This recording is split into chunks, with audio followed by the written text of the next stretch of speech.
అందరికీ నమస్కారం. ఈ శరన్నవరాత్రుల్లో అమ్మవారు ఒక్కొక్క రోజు ఒక్కొక్క అవతారంతో పాటు ఒక్కొక్క ప్రసాదాన్ని కూడా నైవేద్యంగా ప్రసాదిస్తారు. అదే నైవేద్యంలో ఈరోజు అమ్మవారు మహాలక్ష్మీదేవే కొలువు తీరుతుంది. ఈరోజు అమ్మవారికి పెసరపప్పు పరమన్నం కానీ పాయసం కానీ పెడితే చాలా మంచిది. పెసరపప్పుని బియ్యాన్ని కడిగి అరగంట సేపు నానబెట్టుకొని ఇలా ఇత్తడి కళాయిలో వేసుకొని 1/2 లీటర్ వరకు పాలు నీళ్లు వేసుకొని బాగా ఉడకనివ్వండి. ఉడికిన తర్వాత 2 చెంచాల వరకు నెయ్యి, జీడిపప్పు, యాలకుల పొడి వేసుకొని 1 కప్పు తురిమిన బెల్లాన్ని కూడా వేసుకొని బాగా కరగనివ్వండి.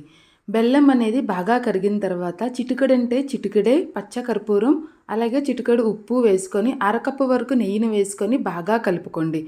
ఇలా కలిపిన ప్రసాదాన్ని 2 తులసాకులు వేసి అమ్మవారికి నైవేద్యంగా ప్రసాదించండి. మీ దగ్గర పచ్చకర్పూరం లేకపోతే వేయడం మానేయండి, ఏం పర్వాలేదు. అలాగే మన ఛానల్ని సబ్స్క్రైబ్ చేసుకోండి.